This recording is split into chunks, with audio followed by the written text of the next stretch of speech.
Welcome, everybody. This is What Could Be Bad. I'm here with my new partner in crime, or hopefully not crimes, but just one good effort to help other people. This is Chris Calderon, but I'm going to call him Punky, and you can too. Really happy to be able to share with everybody that we're doing this together. I'm excited for this journey. It's time that we focus on some of these things and, really explain what's going on in the world. Thank you. Yeah, I think so too. I think, for me, having someone who understands the challenges of the entertainment industry and personal mental health journeys, as you're talking about, is really key to feeling like when I'm doing these, that the environment, the collective group of whoever's in the room is supportive of the idea and gets it. When he came to me about this, it was funny. It was at a point in my life where I was really going through a lot of stuff, and people were telling me, maybe you should just go to counseling and stuff. But it's not that easy. Just to go to counseling, go to the therapist. It's not easy as it sounds. Plus, it costs a lot of money. And sometimes people don't have that type of money, so they need other ways to find that. If there's a hotline or something, that they have. I know there are hotlines and different things. Totally. I think or different outlets. Maybe like surfing or fishing or art or something. So you got to figure out your outlet to focus your energy on. Absolutely. And keep your mind, relaxed. How do you find the time to do that? Well, let's back up a little bit. Let's talk about your last few years, because I think you and I connected, a year and a half ago, we were trying to work on something for my band that didn't really pan out. And we got to know each other more, but we have a history before then, but we hadn't reconnected in probably at least 4 or 5 years. We both had a challenging pandemic. I look at it as almost like this dinner you don't want to go to, but you had to go to it and sit through it and deal with whoever's at the table and all that stuff. And we all, had this amalgamous thing. Very challenging past 3 years or so. And so I know you, I know your history, but I want you to tell me I don't know you, your profession, and how you support your family. Because a lot of this, the reason why I feel like we have this connection that's going to be healthy to, be together on this effort, is that we're coming from the same kind of place. We've not only lived through the same, entertainment industry problems, but we're both family men. We care deeply about our wives and children. And I only have one, but you're dealing with two boys. And Dean and Dylan are awesome. They're amazing kids. They're very lucky to have you. And I know that you've had some serious ups and downs, but so when the pandemic hit, Chris is here because he's able to, capture all this in its honest light. And we're trying to not just do a podcast, but make sure we can show the faces of the people and the experience of the conversation. But so talk about how your profession came about, I guess, and also, how things went awry. Well, I've been doing my profession for about 25 years now. It's kind of hard to think that I've been doing it for 25 years. I started at 17 years old doing what I do, and it just happened randomly. I just picked up a camera and living in Southern California, had the opportunity to shoot pro skateboarders, pro surfers, pro motocross riders, just in the right spot, the right time. I grew up with a guy named Mike Galt. He's an amazing person. Really showed me the way into music at a young age. Started taking me to concerts at a very young age. And I can appreciate that. And he was always involved with bands and different things. So when bands started looking for people to film them, he was like, I got a guy. at a very young age, 17 years old. Still when you were 17? Yeah. I was going out with bands and filming them in San Diego at first, and then going up to the Glass House, and then going up to Hollywood with these bands. And then one of the bands finally said, "Hey, you want to go on tour?" And I'm like, "Hey, sure, that sounds cool. Let's do this." Were you still? I was still in high school. Yeah. Okay. I was like 17 years old. That's wild. I wasn't even technically touring in high school. It took me until I got to college. Yeah, and I told my parents I was leaving. Okay. And my dad was like, "Cool. Where are you going?" I was like, "I'm going on Warped Tour. I'll be doing the West Coast tour. Mm-hmm. And all right, go have fun. I'll see you back in 2 or 3 weeks." And that's amazing. It's all good. Yeah. Hit the Warped Tour, and this is this is 99. Yeah. Wow. 99, 2000. That's when it was really getting crazy out there. That's when it was like the height of like everything going on.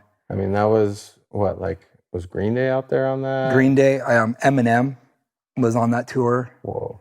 I was there with Les and Jake. Wow. Okay. Doing that. Okay.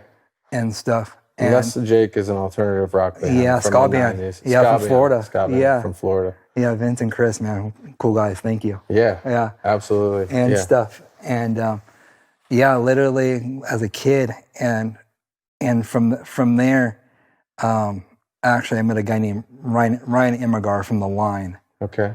The band The Line, and he really changed my life too. Like, brought me on tour with Volcom, so I started filming the Line and Pepper, and love the Pepper guys. Dude, their very beginning stuff. Yeah. Kona Town in the very beginning of all cool. that. So as a young kid going out on the road, I mean, I remember my feelings about the experiences I got to have and beginning to see places I'd never been to. But what did it feel like? It was unreal. This kid that used to go to all these shows and be in the crowd, now I have all the passes. I can do wherever I want. Go walk backstage, go hang out, go grab craft services. I didn't even know what that was. Like, okay, this is cool. Grab whatever, and then I was just like a young kid. Just had all these privileges of like, what people were like dreaming to do. Yeah. And I was just walking around with my camera and didn't really realize the experience that I was having until like later on. It didn't really hit me. I was just going with the moments of everything. Yeah. And from there, just started just meeting more people and expanding what was happening. Yeah. And got into like the motocross scene quite a bit. That's intense, right? Like, I don't know the motocross scene, but it was intense, dude. The stuff I saw out in the desert and stuff when I was filming. Yeah. And then I had this guy come up to me. I was out there filming Tommy Clowers and some other people out in Glamis. And this guy comes to me, goes, "What are you filming?" And I'm like, these guys jumping. "But what are you doing with the footage?" "I have no idea." "Can I see it?" I'm like, "How?" And he's like, "Just take down my number." So I roll film on his, and then I go back in the editing thing, and I listen to it, and I write it down on a piece of paper, and I call this guy. And he goes, "What are you doing? You want to come to LA?" And again, I was 17 years old. Still. 17, 18 years old. Yeah, right in that pocket. Yeah, 2000 or so. And I go, "Sure, let's go." So this guy, I go to LA. This guy's like, "What do you want to do? You want to go to a strip club?" I'm like, "Can you get me in?" And he goes, "I can get anyone in. Let's go." So he takes me to a strip club. And we go have lunch at a strip club. Okay. And I'm like 17, 18 years old. I'm like, holy smokes, my eyes were like this big. Boy, and I'm like, what's going on here? And he's like, first strip club experience. Yeah. And I'm like, holy smokes. I'm like, so then he goes, "You want to film? You want to help film with me?" Yeah. And I'm like, film Crusty Demons of Dirt is like the big motocross video out there. Okay. Not the strip club. Not the strip club. The motocross. Yeah, the motocross video. I was like, "Are you serious?" It's like all my friends, like everyone watches. That's the thing. Yeah, everyone watches this video. This thing is like the shit when it comes to freestyle motocross. I'm oblivious to this, so this is exciting. It's where it all started. It's where freestyle motocross all got its first like legs. Were these videos that were just insane. Okay. The stunts we were doing and stuff, it's almost like it's like CKY video. So is this, in a sense, because I don't know, is this in an arena? Is this outdoors? this is outdoor. Dirt tracks? This is just freestyle motocross. Just hit whatever terrain you can hit, and see what trick you could do off of it. Oh, the ramps and things wasn't even a part of it. Okay, then. So that grew out of this original sport. Yes, of just hitting natural berms, jumps, hillsides, clear the gap. Similar to like how skateboarding didn't have parks, you would just go and find a spot to do a jump or make a trick happen, a rail. Yeah, exactly. Okay. And then they started building ramps and making their own landings and then really honing in on their own tricks. So you're pioneering with all these. I mean, were they kids? Were they grown adults? Like, how old are the people? A little bit older than me. These guys are probably like, I was like 17, 18. These guys are probably like 20, 21, 22 years old. What are the personalities like? You know, you have like Deegan and like Twitch and these guys that were like the pioneers of Ronnie Feist, the pioneers of like freestyle motocross. And you're helping capturing. I'm there capturing the footage of like what's like happening. And from there, just kind of Eric, one of my best friends, was like, there's more than this freestyle motocross. Mm-hmm. He lived in LA and stuff, and I'm like 17, 18-year-old kid, and I'm like, what are you talking about? I was like, dude, Hollywood. Like, we could make movies, we could do all this stuff. And at that point, we became really good friends, and he was just like, you know what, why don't you come up? We should go out to like the Sunset Strip and stuff. I'm like, how am I going to get in? He's like, don't worry about that. We'll get you in. Eric's the same guy who took you to the strip club? Yeah. Same guy. Cool. And everything. And he took me to the Sunset Strip, and we go to like the Roxy, the Whiskey, and all this stuff. Well, he just happens to know Cisco and Lou and Nick Adler and stuff, the owners of all these clubs. Okay. Well, then I started going up there and hanging out with them all the time and became friends with these guys as well. Yeah. So whenever there was like, whenever you want to come and go to a show, just come on in. Just come. Yeah. So I didn't realize that open invitation, I would be there almost every night type of thing. Driving back and forth. But I would drive, drive back and forth. Well, then they're like, if you're going to be coming up every night, you might as well start filming all this stuff. Yeah. So I started filming with Eric, and I started filming all the Roxy and Whiskey stuff. Like, that's awesome. Like anyone you could ever think of that's ever gone through there, we probably have footage of it. That's incredible. Did you catch any, who were some of the artists? I mean, to me, this is Jay-Z, Bob Dylan, Red Hot Chili Peppers, Ozzy Osbourne. What? I mean, 2 nights ago, Jay-Z got the Dr. Dre Achievement Award. Yeah, I was actually on stage when they did the Linkin Park Jay-Z collaboration music video. Was shot the Roxy.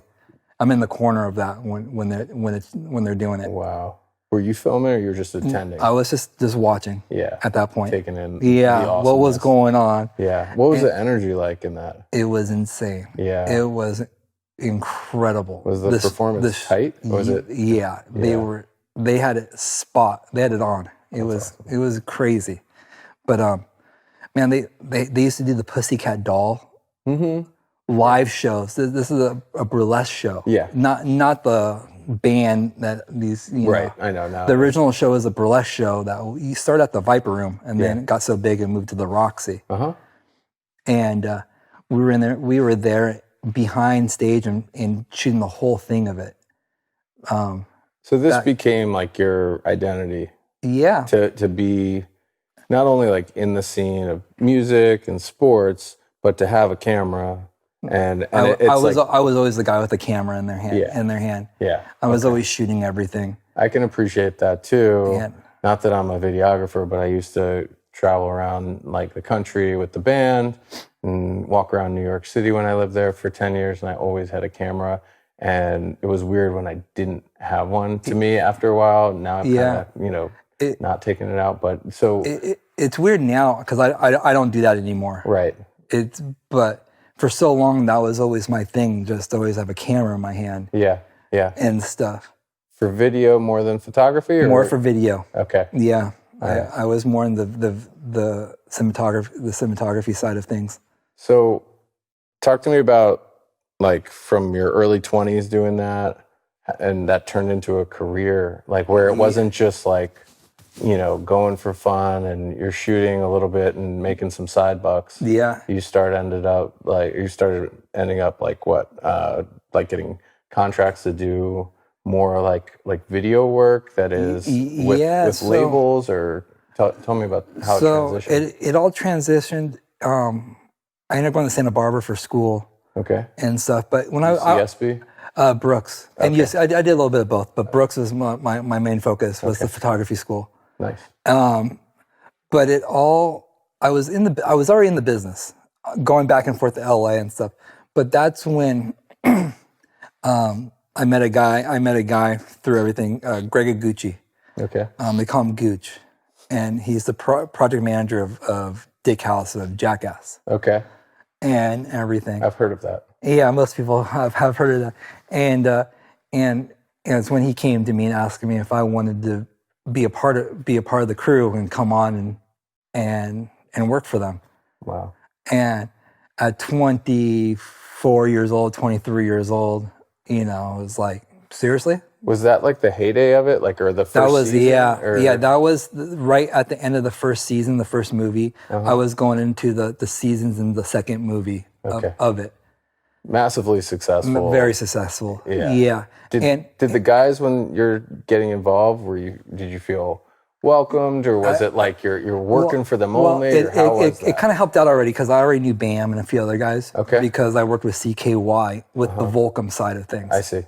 So I went in there knowing quite a few people already. That's what kind of got me with the position too. Yeah. Just because I already was friends with a lot of these guys already. Understood. And everyone in that whole crew are just a bunch of good friends. Okay. They've been working together since it's very comfortable. The Big Brother magazine with Tremaine and Tripp and everybody. Cool. Yeah. So everyone is very, very comfortable and easygoing, like working with your best friends. Yeah. So when you get slapped in the nuts by your best friend, it doesn't really hurt as bad. Yeah. You know what I'm saying?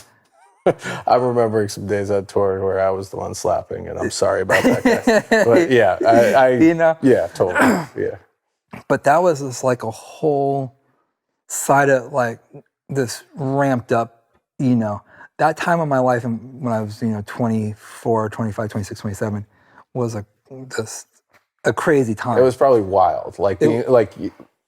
I mean, you're drinking, you're doing whatever, like you're having fun, you're letting loose. Yeah. It was a time where people, anyone sitting at home or watching TV or coming from the Midwest or East Coast or wherever they're coming from, a lot of people dream of doing all this stuff. Mm-hmm. That's what they dream about. Like, I want to go hang out with these people. I want to go do this. I want to go mingle. Yeah. I was like living that dream. Most of my friends were top A celebrities, and I could just go over there and hang out with them whenever I wanted. It was like a weird thing. Did it feel fulfilling? Like, I know you're recognizing that there's a large amount of the population who would give anything for that.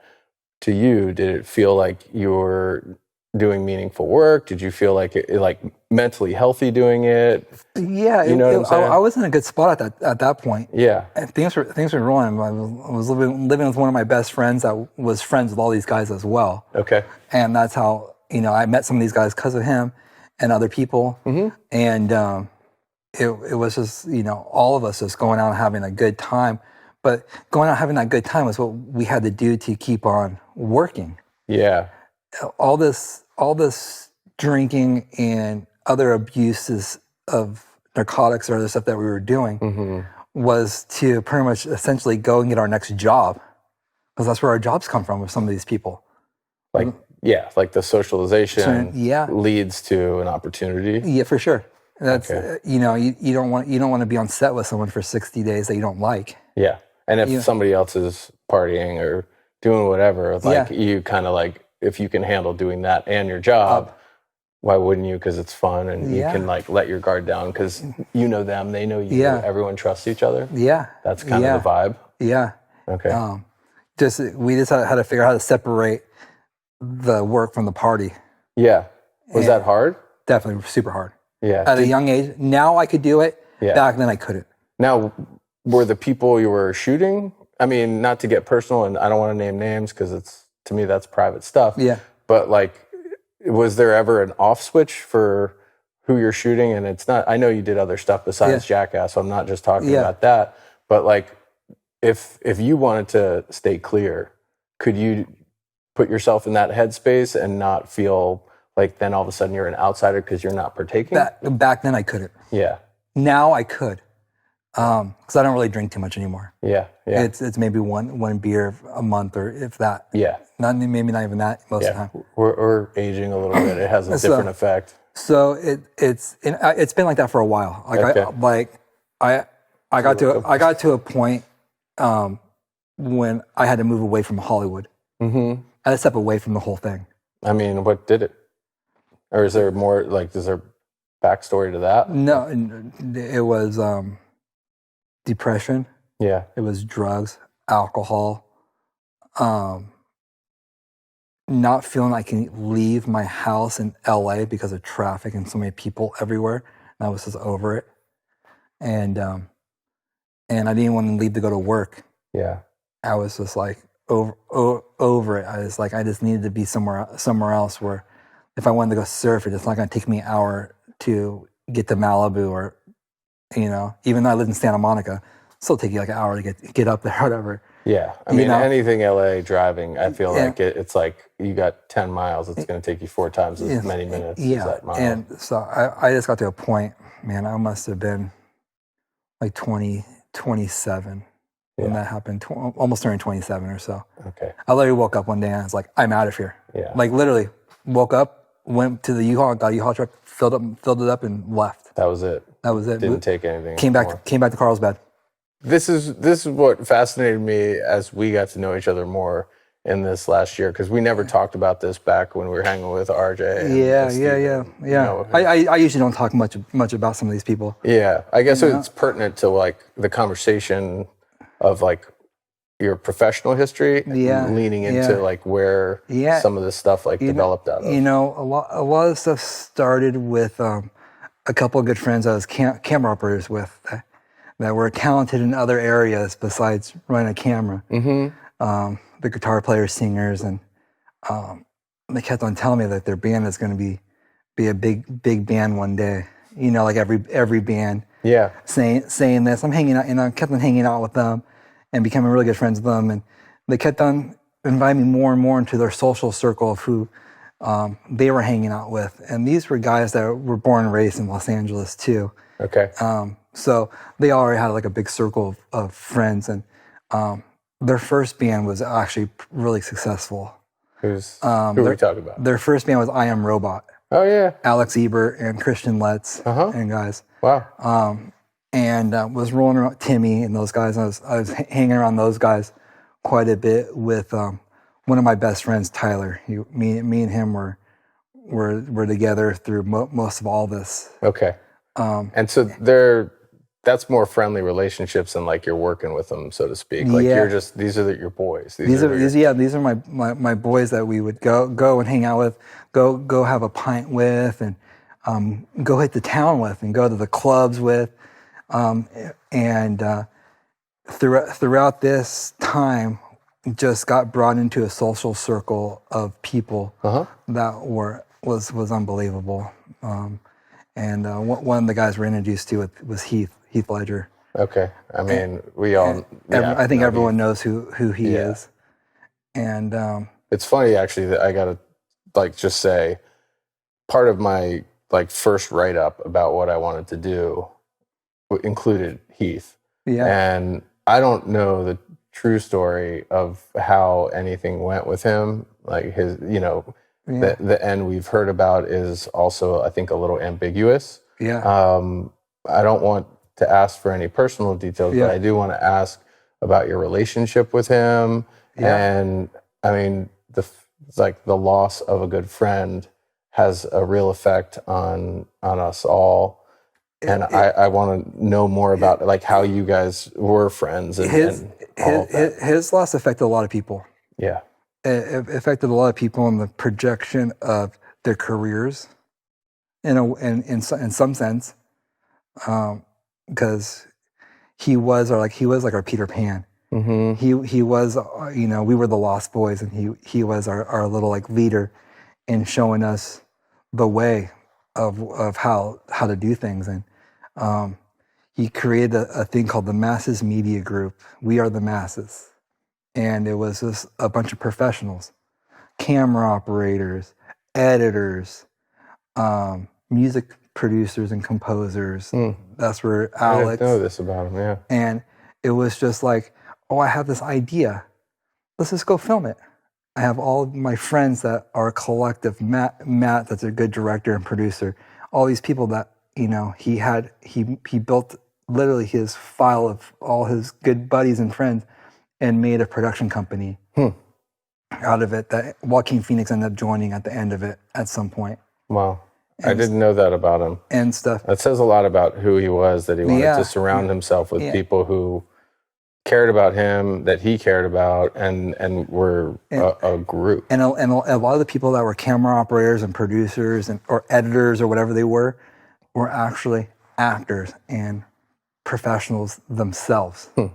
And some of them end up becoming big names, even Spider-Man at one point. Who's that? Which one? Because there's like 19 Spider-Mans now. Yeah. Was it Toby? No. It was, what's the guy's name?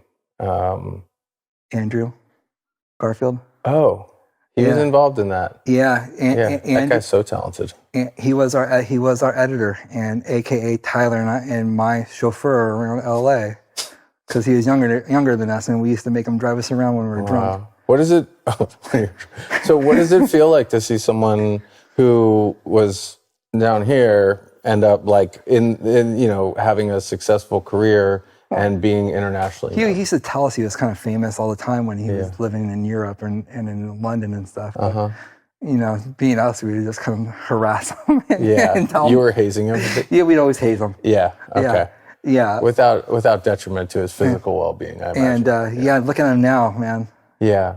I mean, he's a massive star. Dude, yeah, it's crazy where some of these people, start and where they are now. Yeah.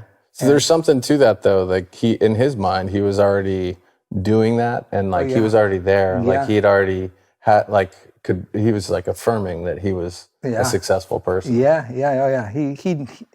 He knew he was going to hit it. That's really cool. I didn't know that about him, or that you knew him. Yeah. It was a fun time back then.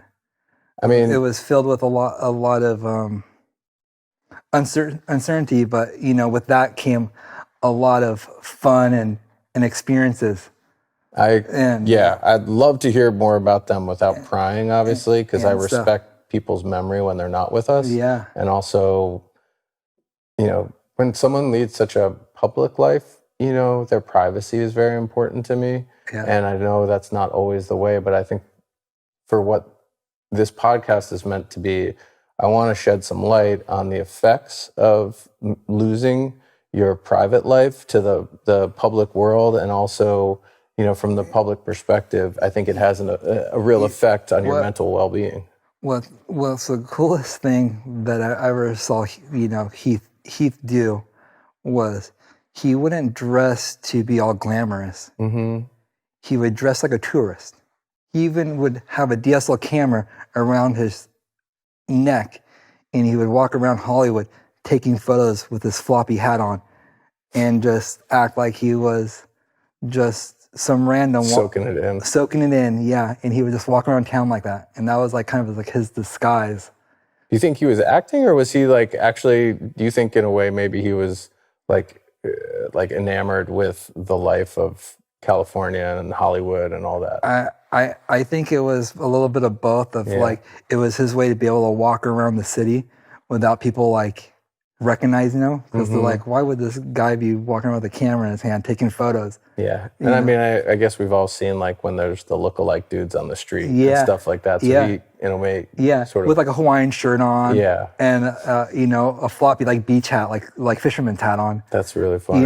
And his glasses with the little tie neck thing just hanging from his neck. Like, who's this dorky guy? I could picture that. It's also like I have a hard time picturing that, because I don't think that's the approach of everybody who would be out there. The image he has. But but that's the image I have of him. Yeah. Of him being that quirky person, just like going out and wanting to be with everybody. Yeah. But that's his way that he could walk around. He sounds really down to earth. He sounds like somebody who like wasn't obsessed with stardom. He was he almost wanted to downplay that he was. He was obsessed with helping out his friends. That's an amazing thing. And making sure everyone was okay. Like he was our pan. So he was. Yeah, I mean, so I'm having a hard time of like asking the right question because again, like I'm part of what I want to do here is make sure I respect people's well-being and never step on a memory for sure. And I know he was a father and he's a husband. And you know, and want to respect his family. Now, how long did you guys have a relationship? How long what years, you know, was this all taking place in? Good, like 3 years or so. Yeah, we were, you know, like 24 to 28 or so. After that, all that, you know, I couldn't do Hollywood anymore. I had to pack up and leave. I could still work in Hollywood. Mm-hmm. I just couldn't be there doing the same grind as I used to be doing because it was just a lot of drinking, a lot of covering up different emotions, different feelings. You were doing that? I was doing that. I was heavily drinking. Okay. What got you through that? Like leaving that helped you actually feel like you didn't need to do it? Yeah. By just not being immersed in it? Yeah. Did you have support here in San Diego? Never told anyone. Okay. Never told anyone. I was an alcoholic. I don't know if I was or not. I don't know because it wasn't that hard for me just to be like, I can't do it. I don't need this anymore. Yeah. I don't need to be going out. I don't need to be waking up in the morning and making a vodka soda that Tyler and I used to do. Yeah. And sit there and pound it before 10 o'clock, you know? Yeah. I mean, alcoholism is a disease people, I feel like, don't get rid of, you know, and they live with it and have to survive with that even when they stop. Yeah. So, I mean, the fact that you feel some control over it, it tells me you were leaning on it. And for everyone out there, I'm sorry if you can hear my dog barking. He's probably going to end up on the couch, but we tried to get him to chill out while we film at my house. And I apologize to you as well for the distraction. Oh, he's fine. Yeah, we'll bring him out in a little bit and let him make a cameo. We'll be able to take that out probably too. Okay. Well, it could be fun if he ends up hanging out with us for this. But man, yeah, just that time in my life, you know, just was from such a young age of, you know, starting that party. And it's not like going to your house party. Mm-hmm. No. Yeah. Like, that's a whole other beast. Like, 16, 17-year-old kids shouldn't be seeing that stuff. Yeah. I mean, the picture I'm seeing you paint right now is like, you led a very rare existence from like, you know, your formative teenage years, you know, and you had this incredible series of experiences that were places that people, you know, don't get to go, don't get to see. Yeah, houses and people hanging out. Yeah. You know. And friendships that are with, you know, stars and also like human people, like people that are not obsessed with celebrity culture, but they are celebrities. Yeah. Which I think also makes it even more unique because I think when you picture knowing people in that world, there's more thought to like these are superstars than these are people who are there to help their friends. They're just regular people. Yeah. They're just regular people. They all have their problems too. Mm-hmm. You know, some people show their problems, some people don't hide them, but they're just like you and I. Yeah. They just have a certain talent better than us. Yeah. And that's all they have. You know, and they're super normal people. They like to do all the same things we like to do. You know. Yeah. I mean, surfing was a big thing that Heath gravitated towards us with, Tyler and I. So you guys would surf in just Hollywood, or would you travel around or try to hit spots like south and all that? Yeah, definitely. We would take motorhomes down to Mexico once in a while. Really? Yeah, down the K38 and stuff. That's really cool. Yeah. Wow, I didn't know you did that. And all that type of stuff. So you would literally like spend overnights with him? Yeah. We had times when we'd be camping and hitting surf spots and different things. And that's amazing. You know, chilling out, having fun. You're going down to Mexico with Tyler, with Heath. You're having these really bonding experiences. Yeah, we would go and you know, I think it was kind of more of him getting ready to play the whole Dogtown Z-Boy role was what was going on. And so because you're like getting him a Zephyr, you know, getting him prepared to that's really wild to take that role. Yeah, I mean, and I think a lot of that role is actually a lot of Tyler in that role. I was going to ask, how much of you guys do you think he infused into that role? I think he infused a lot of Tyler. Yeah. Heath had this bond with Tyler, my roommate, that was like brothers. Dude, yeah, they you know, we all met at the same time, but they really took to each other more than anyone in the group and stuff. And must have been hard when he left everyone. And man, the last night I hung out with them was the first show of Edward Sharp and the Magnetic Zeros opening show, the Troubadour, their first show for the labels and everything. And we were upstairs, you know, up on the balcony. It was Heath and I and Mary Kay and Ashley Olsen and some other people, some other celebrities. Yeah. And stuff. And I was with one of my other buddies, and he was just like the good person in my ear. Like, maybe we should just go home and go to bed because we have work in the morning and stuff. And I'm like, oh yeah, you're right. We should probably be good. So he's like a responsible human. He's not just like a 20-something out, like doing whatever, hanging out and partying all the time. Like, he wanted to like be productive and construct projects, help his friends. Yeah. So they all went out to the clubs after the show and stuff. And I said my goodbyes there. And I'm like, I said my goodbyes. I'm like, I'll see you like in a month in New York when I'm coming back from Europe. Because I was leaving to go to shoot a TV show out there and stuff. And we said our goodbyes and everything. And said, I'll see you in New York. And got done with the TV show, you know, threw a text to him, stopping in New York for the day, and I'll stay a night before I fly back home. Cool, you know, see you tomorrow. Are you gonna like meet up for a drink? Yeah, gonna meet up with them and stuff. And got on the plane, and when I got off, I was in customs. You know, you can't have your phone. You're not supposed to have your phone on or any of that stuff, and you're just in there. And I remember the exact time I walked out of the customs thing, and looked up at the screen, and it was like breaking news. I remember when I heard about that. Yeah. Heath Ledger, you know, passed away in his home, found by his housekeepers. And I'm just like looking at the screen. I'm like, I turn on my phone, and literally there must have been 100 messages. Yeah. From everyone in the group. It's devastating. Everyone in all our friends groups. Yeah. Because everyone knew I was going to be in New York too. Yeah. And that was like.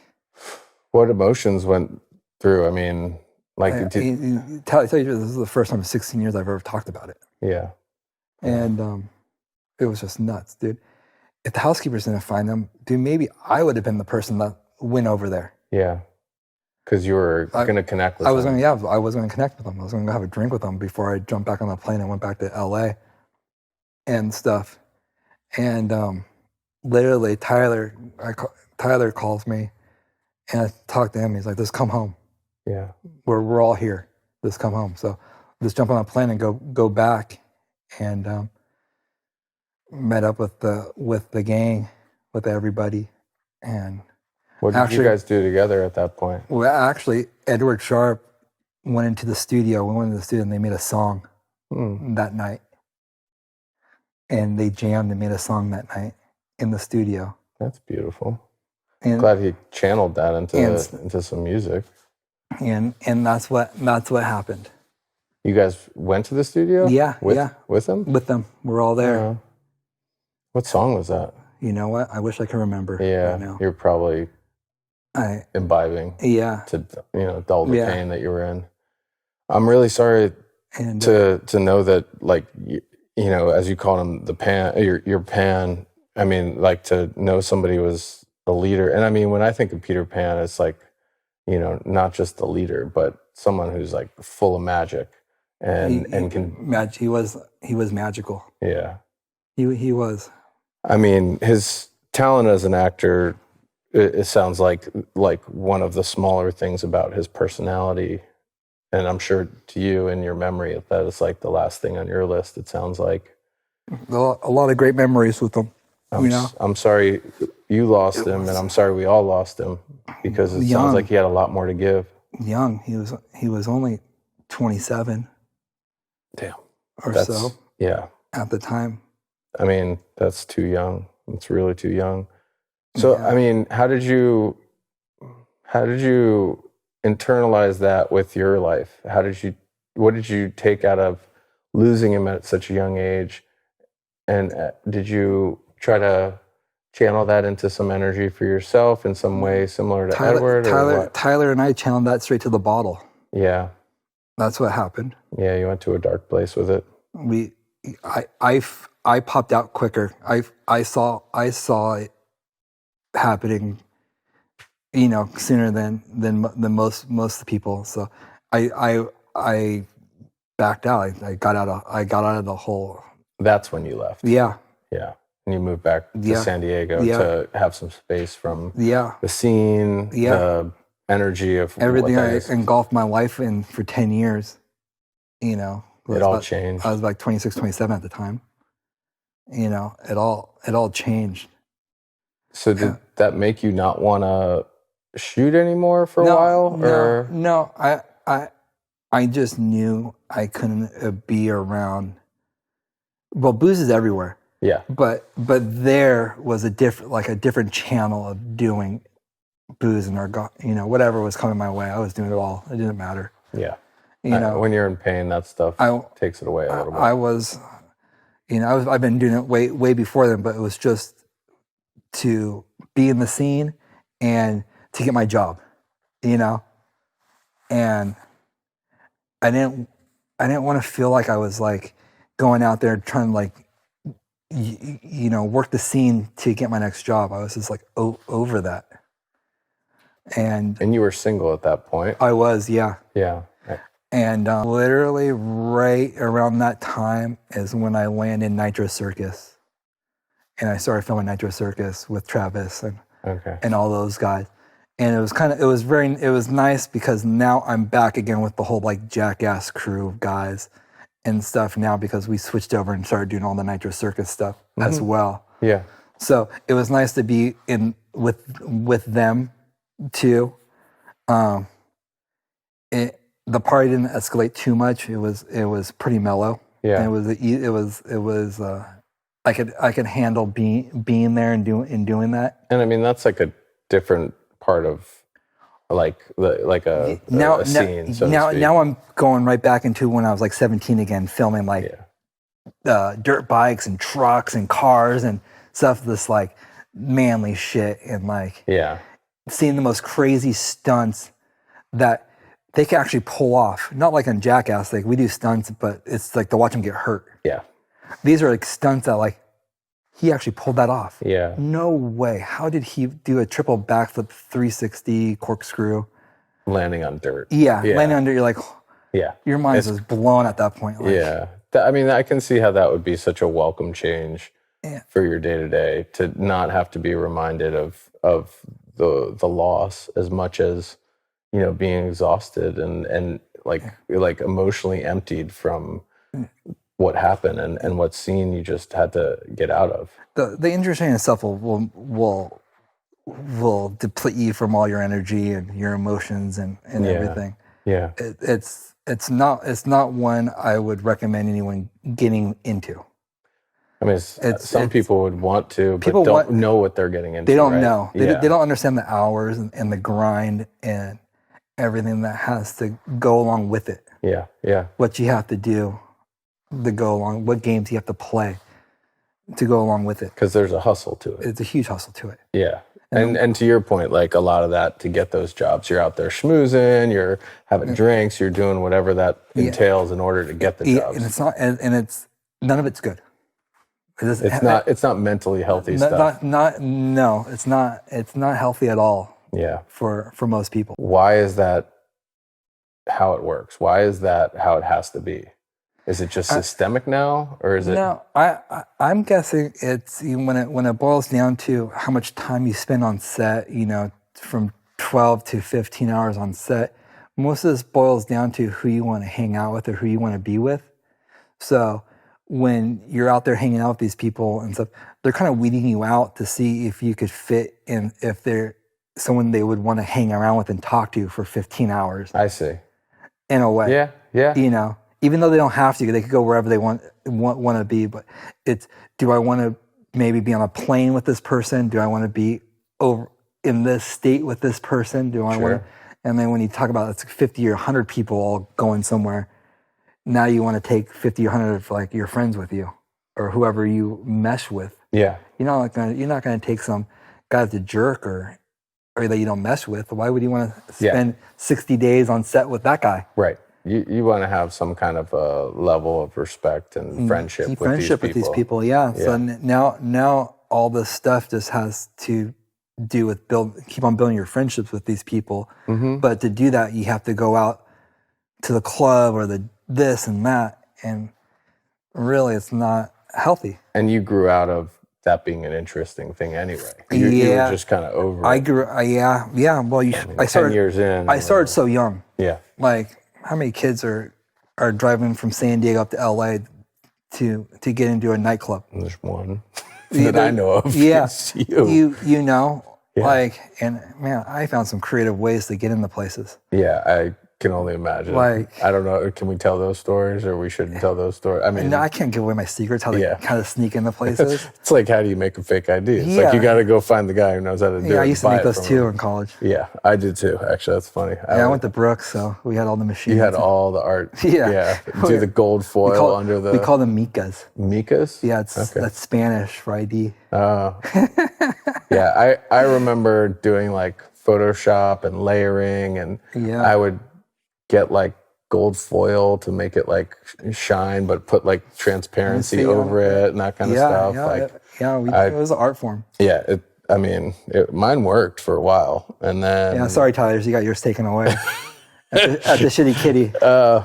What's the Shitty Kitty? It's this bar in Santa Barbara. Okay, that's fun. It was actually named the Shitty Kitty. No, it's called Wildcats. Okay, Shitty Kitty's funny. Yeah, Shitty Kitty's better. So okay, you grew out of that, and that was a good thing for you, you know? Yeah, it was. We should. Okay, you tell me. It was, because that was a new starting to become a new chapter. Yeah, and that's what I was getting to. Is like there's a change happening here. There's a change happening, yeah, for sure. And when I was on Nitro Circus, I ended up breaking my feet at Travis's house. Breaking your feet, not foot. Feet. Both. Yeah. How?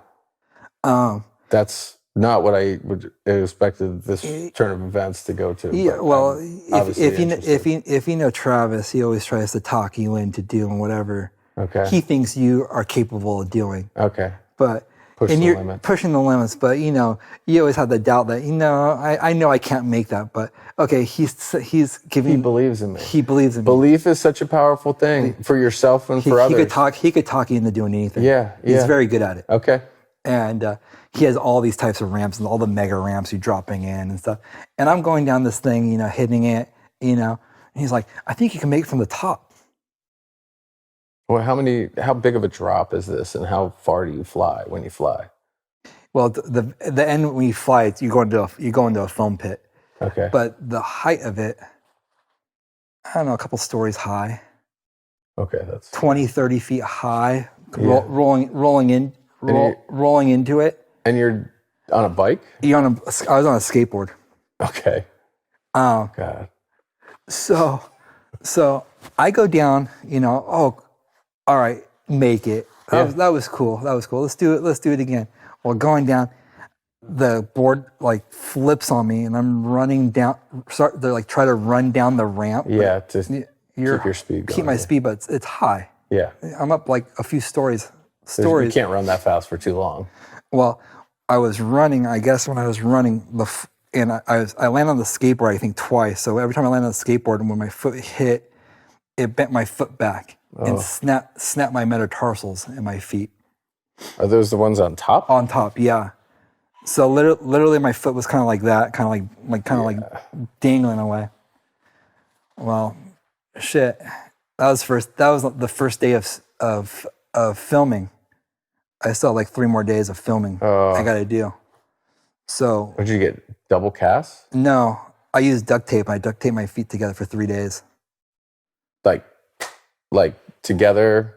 Like these are your feet and you go like this? No, I just around one foot? Just duct tape around the foot. So it would like tough motherfucker. Hold the bones, I guess, together. Jesus. And then did you go to the hospital? No. I filmed for 3 days. And then when my feet started turning black, I went to the hospital. The ER, I assume at that point. Yeah. You're like, something's going on, doc. Yeah. Yeah. Jesus. And so this is something else I want to address in general is the effects of being so dedicated to what you do that you ignore physical health issues. Later in the season, I'm going to talk to a guy, Ryan Dusick, who is the original drummer of Maroon 5, who ended up, having such bad tendonitis and nerve damage in his shoulder that he just kept pushing through it, and it was the undoing of his ability to play. So, did you recover from that enough, like that you're like you don't have any lasting effects? No, my feet are fine. Okay.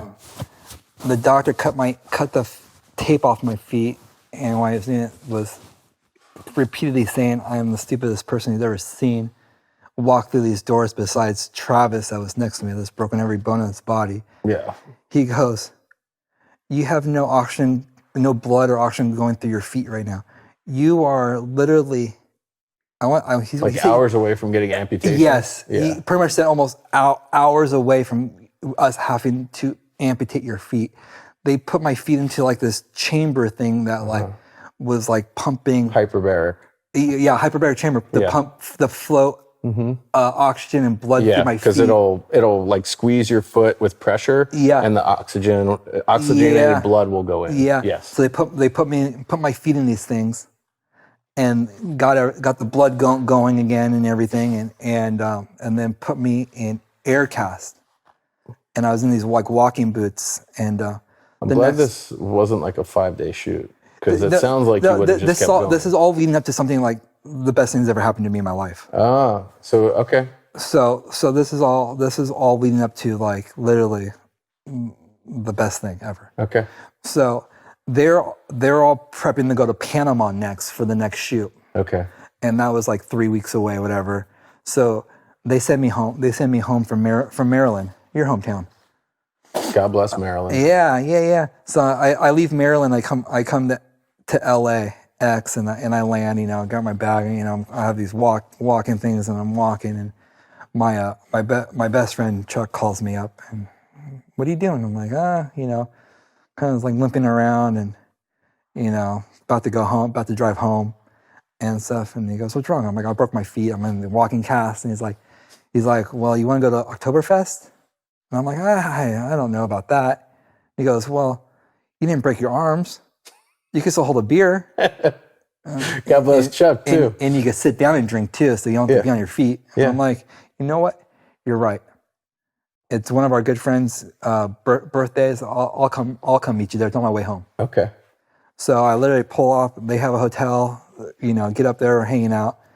And when we're walking through the lobby, I see this girl, and I kind of tell my friends, like, oh, dibs on her. Don't even think about like talking to her tonight. Yeah. And stuff. And then they go up in the elevator, and we go somewhere else and never see them again. Well, at the end of the night, she's with friends. She's with friends doing her thing. I'm with my friends. Never see her again. Okay. Until literally like 1:55 in the morning at the very end of very end of it, and the bar's like closed at the hotel that we're all staying at, and I'm just at the bar, and I'm actually pouring myself a beer, and when I'm pouring a beer, this blonde walks up and goes, "Hey, I like Stella too." I go, "You want one?" Give her a beer. Grab another glass. Pour myself a beer, and just stealing the beer. Didn't even think twice about it. Yeah. Just so this shit faced and stuff, and it just happened to be the blonde girl walking through the lobby that I said dibs to my buddies. I love it. And started talking to her. And literally, we've been together for 15 years now. That is such a great start. We've never left each other. Chills, we've never left each other's sides. We knew. Literally, I knew when I started walking through that hallway or the lobby of the hotel. I knew that was it. I can appreciate that. And started talking and stuff, and literally had my own room and everything at the thing. Well, I ended up going to her like room with all her friends and partying up there, and her friends were like, "Who's like this random guy that's like." And then could have gone down could have done stuff down, partied in our room and stuff, but no, I'm the guy that passed out like on the floor, just this random, had no idea who these people were. Sure. I'm the one that wakes up and turns on Charger football at Sunday. 7 a.m. Yeah, 7 a.m. in this hotel. I had no idea. I knew everything. They're like, "Shut up! Who are you? Get out!" And stuff. And I was just like, whatever. Like, I don't care. I'm never gonna see these people again. Now I see them all the time. I was going to say, that's not true. Not true. I see every one of those people every week. Practically. Oh, I love it. What a great start. I mean, to find a partner in a very unlikely scenario. And also, you might not have been in the exact same position had you not hurt yourself. I wouldn't have been there at all. Yeah. If I didn't hurt myself. Right. I wouldn't have been there. I would have been going to Panama right away. Yeah. And that's how life works. I feel like sometimes you don't know where things are going to take you, and it can be the best thing, it can be the worst thing. What could be bad about it, Yeah, and man, literally changed the trajectory of my life. Yeah. All in that one moment. I don't want to say I'm happy you broke your feet, but in a way, I'm happy you broke your feet. I'm happy I broke my feet. Yeah. I mean, so you're how many years into your marriage, and you have two amazing boys? 15 years. 15 years into your relationship? We've been married almost 10 years. Okay. Yeah. Together for 15. Yeah, me too, actually. Same kind of thing. When did you get, what's the anniversary date? Of what? Of your relation, your 10/25. I met her on 10/25, and we got married on 10/25. 10/25, 2015? 14. Okay, you got married 364 days before I got married. I got married 10/24/15. Oh, nice. Yeah, we didn't meet on that date or anything. Yeah. But we're on a similar schedule here. So your anniversary this year is your 10 year. Yeah. Okay. This is 9 for me. Wow. Yeah. That's awesome, dude. Wow. Yeah. Okay, so we got some more stuff in common. Yeah. Or closely. Crazy. Yeah. And I met her on that day too. Yeah, that's really cool that you guys, made that work. Was that just it happened to be? It just happened that I waited 6 years to propose, whatever. So it just ended up, or when we planned our wedding, it just ended up falling on the same day, Saturday, God bless. Of everything. That's so cool. Okay, so now you found a partner in life. All right. And tell me, make you stronger, stress you out? Tell me the good, the bad, all of it. They always make you stronger. Yeah. That bond is always, will make you a stronger man. And, she's been the most supportive person in that industry I've ever been in. Mm-hmm. We dated for, 5 years before I popped the question. but she's the only girl that's ever stuck around me, traveling the world all the time. She used to ask me, why do you carry a bag full of clothes and your passport with you everywhere you go?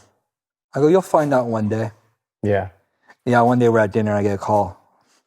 Hey, can you take me to the airport? Yeah. You know? Wow.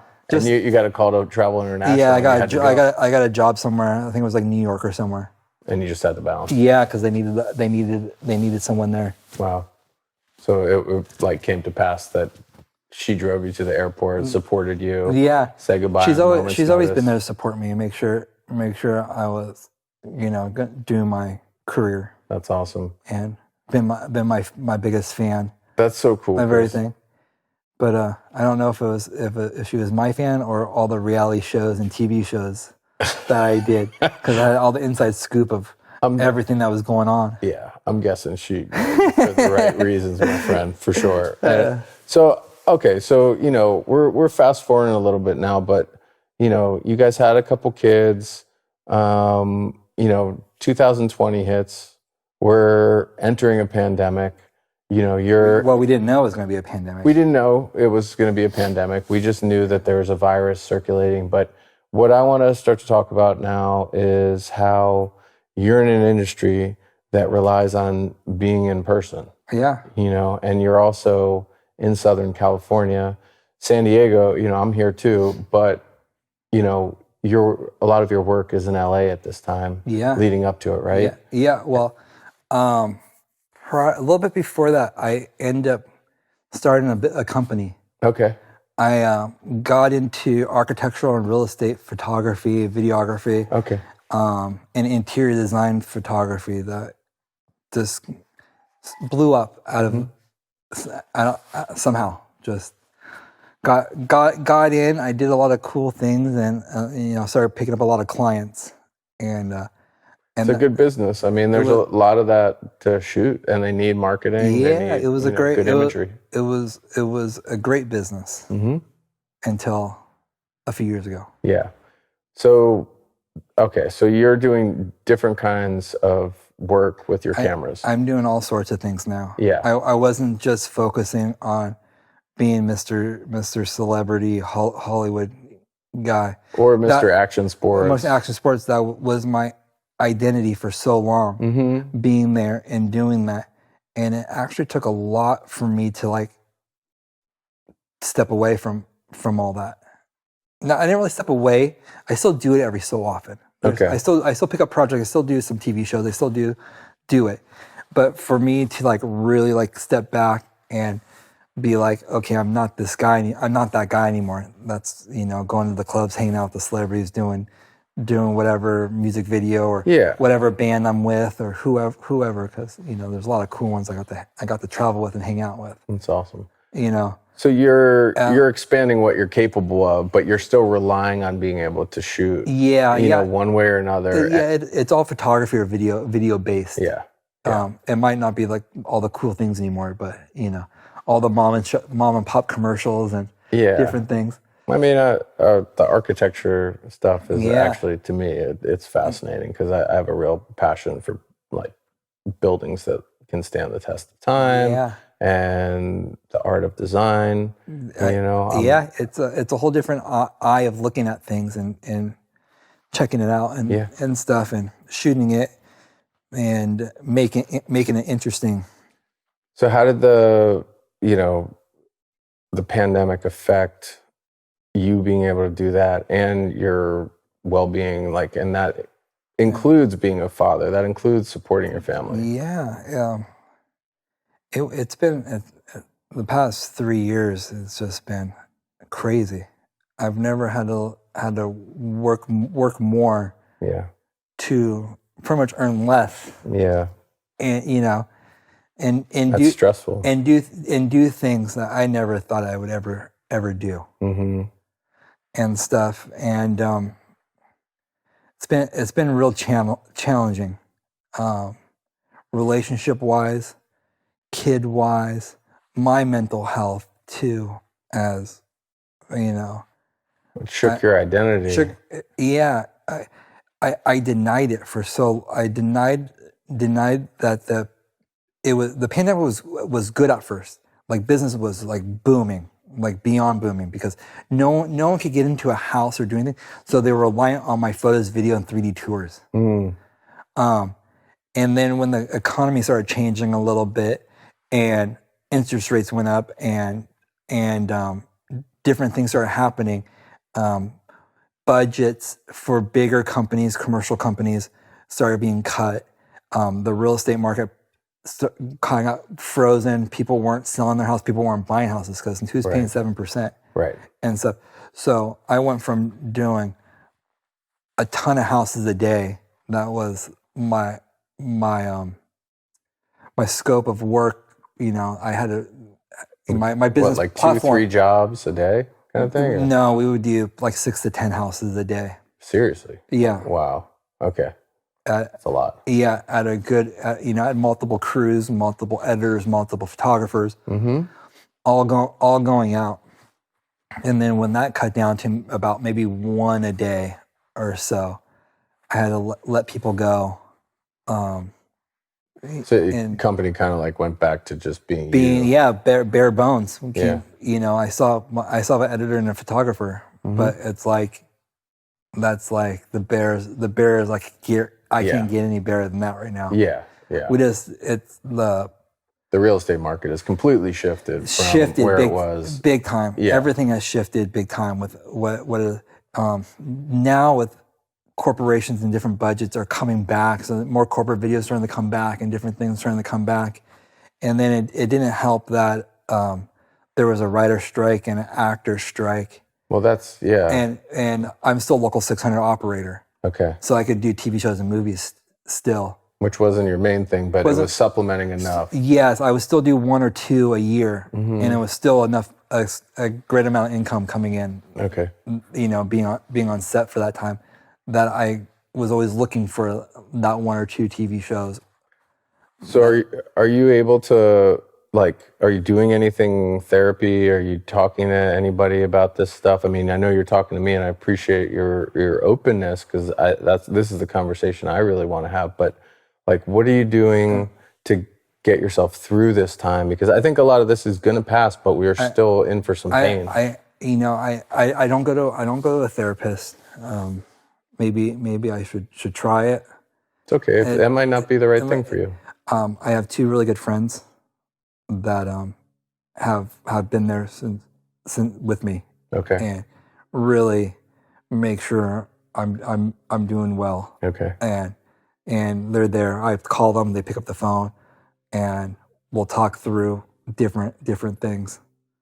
And you know who you are, the 2. Yeah, I'm sure they do. Yeah. Well, I'm here for you too. And also I hope what we do with this can provide some insights to things that might be helpful for you, you know? You know, all these stresses, they could build on you. And you can't let them build on you. You just need to be able to release them.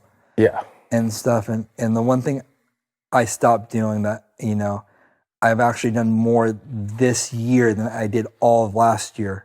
Is fish.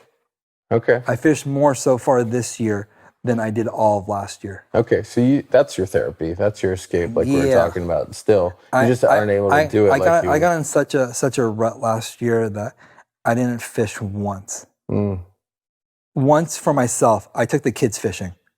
That's different. That's me baiting the kids and stuff. Yeah. I took them fishing. I didn't fish for myself and go for my trophy fish that I've been going after for 10 years, you know. I didn't go. What is that fish?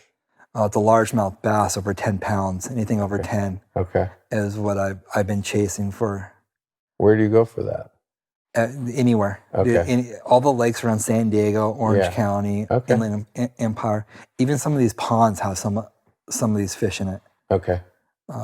Maybe we go fishing one of these days. We should. Yeah, I'm down. We should, yeah. And it's really, and that's the one thing I really knew I had to do this year. And one of my best friends, one of my college roommates, Alex, he's pushed me. He's literally hounded me like, okay, we're going to fish this day. Keeps on calling me. we're going to fish, right? We're going to fish. Yeah. And he's really been trying to keep me on track. Good. To at least get out there at least once a week or so. Good. To go grind it out with them. Yeah. Because we both have the same kind of goal. We're both chasing those big fish. Yeah. Well, and it's fun. It's fun to chase it with a friend. Yeah, I bet. And I would imagine you're going to catch it soon. But I guess I want to ask about like the rut, and is that because you're grinding? Is that because you are depressed? You know, like why don't you have the time? And I get you have 2 kids, so that's a reason in itself. But like you're not able to carve it out because of the. I've had for everything being so slow and the strike, I can't do happening and stuff. There wasn't much work. Yeah. Going around, so I find other types of work to supplement that income. But to supplement that income, that means I had to work twice as much. Yeah, I see now. So you're doing that not necessarily for yourself. Doing it for my family, so we could afford that roof over our head. Yeah. So we could not change. Our lifestyles have not changed one bit. Yeah. Like just because I've grinded to make that happen. That's honorable. You should take a lot of pride in that. You know, I still want to be able to go on trips. I still want to do Universal Studios, Legoland, and have all the experiences. You know, my kids need the new cleats, baseball bats. You know, all those things, junior lifeguards, all these things cost so much money. Yeah. I mean, things cost more now than they did before. Way more. Everything now, and it's a compounding problem, I guess, in that sense, because it's not just like there's not as many jobs. You have to work harder, more time to earn the same, but all the stuff that you want to do also is rising. That has gone up. Yeah, you know, everything has gone up. Yeah, that's not a healthy environment for, you know. Not only you, so just to, I know you know this, but I just want to say it, is you're not alone in the challenge of what that means, right? Yeah, no, there's a lot of people in this world having to grind 2 jobs, 3 jobs to make ends meet or to do what they want to do, you know? Yeah. The working has never been like something I shy down from. Yeah. So that's good, man. Working and hustling isn't going to stop me from doing my things. Right. It's just a little rut. I have to just work a little bit harder, but it will all come. You know, everything will come back. Yeah. The market will come back. Interest rates will drop. The housing market will come back.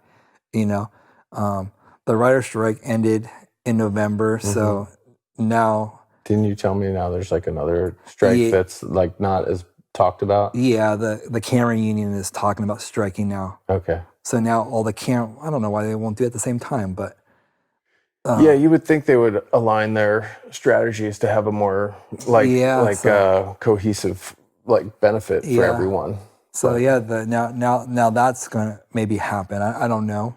Yeah. But I was wondering why things haven't really ramped up too much, and one of the emails I got, that's what I was talking about. So, well, I think where you're at is a lot of things. Number one, I think it's admirable how you've held on and powered through during some very mentally challenging, times.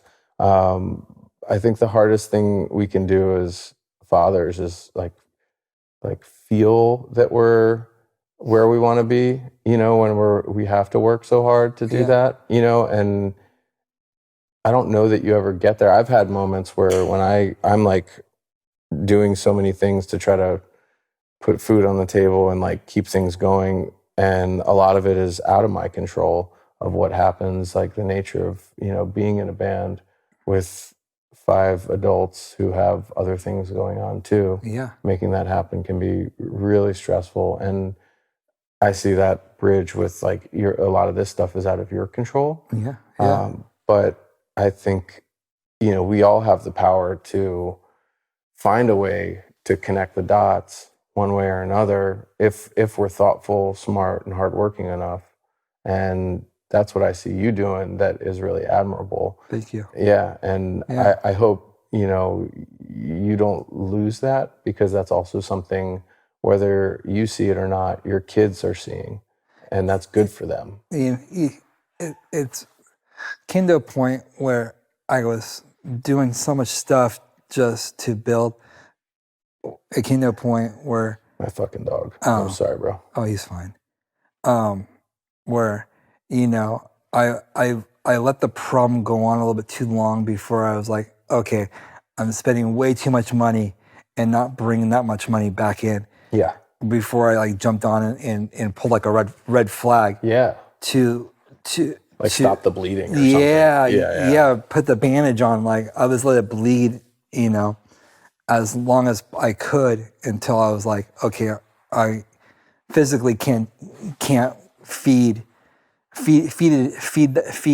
not doing anything. I had to go supplement that income somewhere else. So it would stop the bleeding. Yeah. And if I would have done a lot sooner, it wouldn't have made the grind so bad. But during that grind and trying to build back up, I started getting a little voice in my head like, why am I even doing this? Is this grind even worth it anymore? Like, you can't lose hope, though. I was like, I mean, it's easy to, but you can't. Like, that's what we have to hold on to, I think, right? Yeah, and and it got to the point where I sent Chuck a pin one day, and Chuck's like, "What's this?" I'm like, "That's where you'll find me." He goes, "What do you mean find you?" I go, "That's where you'll find my body, dude. That's my pin right there." And I had a spot, super nice spot that I was just going to go to. And man, that's when you know you have good friends. He beat me to that spot. Wow. Fuck, man. And I didn't know that happened to you. And dude, yeah, and there's better ways. But dude, it got to a point where I didn't want to grind anymore. I was tired. I was tired. Yeah.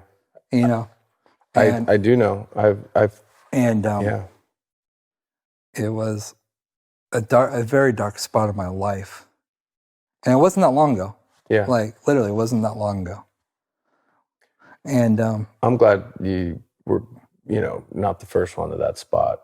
And I'm glad that we're here now. And I'm glad you're on my team. Yeah. And I need you for this too.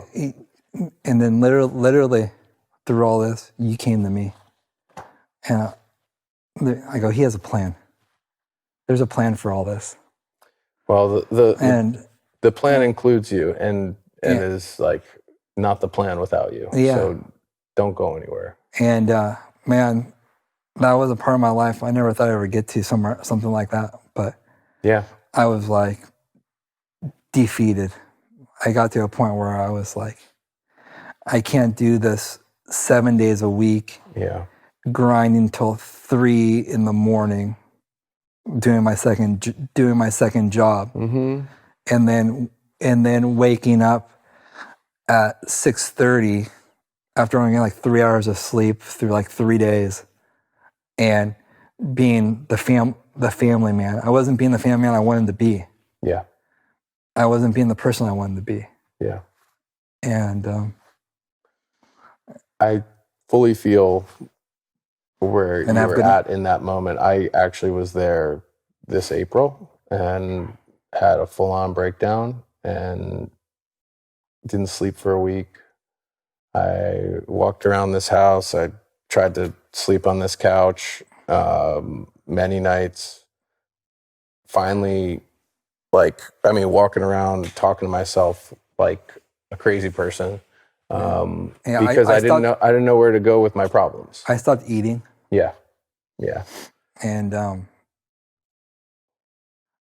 would go days. I would didn't know what to do. I was just like with this drive for hours. And be like, this is it. This is what I'm like this is what I grinded for 25 years to do.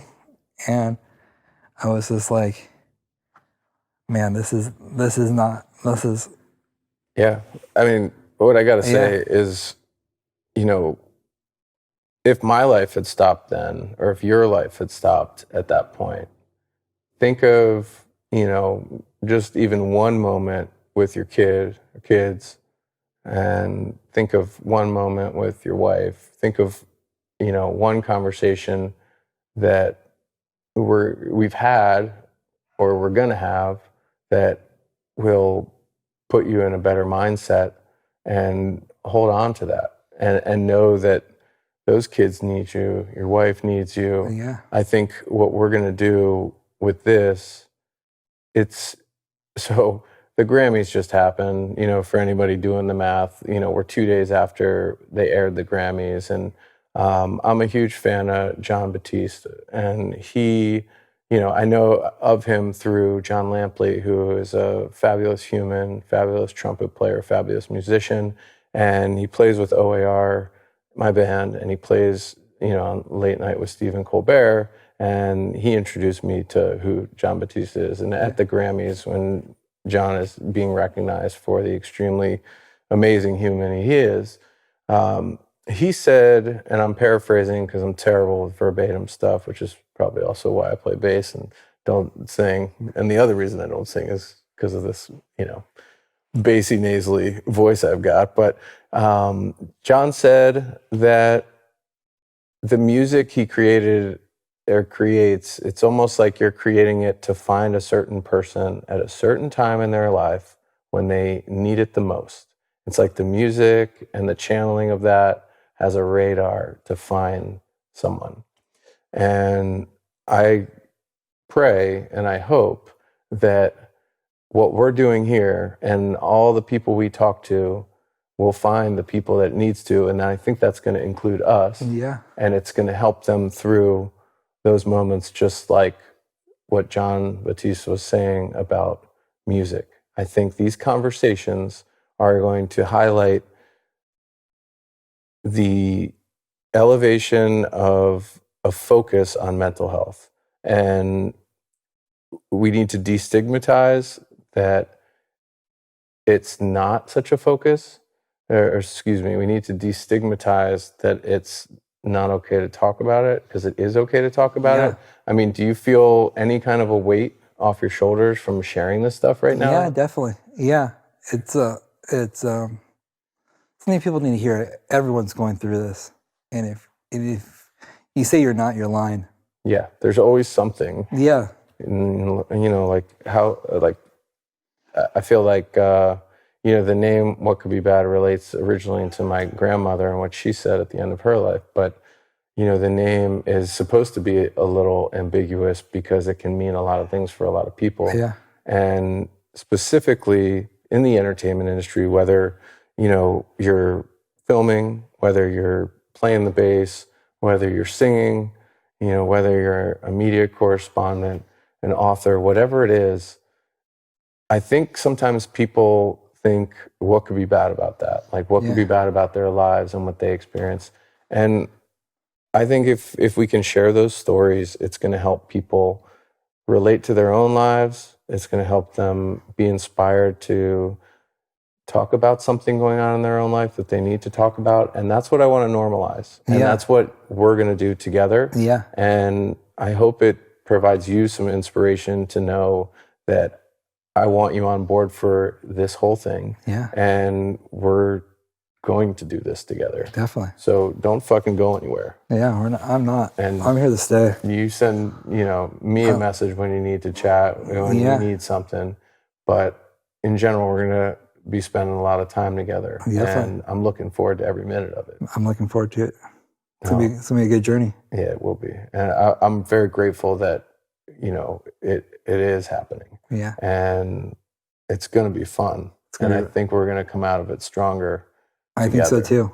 Yeah. I think this will be a very this will be like therapy in a way for us. That's kind of what it's kind of supposed to be. Originally, I was thinking it was, you know, a catharsis, a thing for me. Yeah. But the more I do it and the more I talk to people, I'm realizing that all the people are getting that out of it. Yeah. So thank you Yeah. Thank you for inviting me to be a part of this. Yeah, you're very welcome. And you bring a lot to the table, Chris. Thank you. Yeah, and I'm excited about it all. So, I think the other thank you I need to say is for right now and being so open and sharing what's going on inside your head and in your heart. And, your life, it's like you've already lived lifetimes, and I think you have a lot more living to do. Yeah. And I think you're going to be glad that you stuck around. Yeah. I think so too. I'm here for the long haul. Good. I'm starting to get out of this hole. Mm-hmm. I'm finding ways to deal with it, and I've worked my ass off, and I'm getting out of this hole. Things are also picking up too. And they'll continue to. They will. This whole, post-pandemic, inflation cooling, interest rate rising stuff, like this is all going to calm down. The world continually changes. Yeah. And that's what we're going to see happen more and more. So here's to right now and us moving forward together, brother. Heck yeah, man. All right. Let's do this. God bless. Awesome. Right. This is good. Guys, thank you for listening. We appreciate you. We love you. We'll be coming at you with a whole bunch more of conversations, experiences, and stories. So join us anytime you want. We're going to be on whatcouldbebad.com. We're going to be on YouTube. We're going to share this wherever we can. And we hope it reaches you and touches your heart.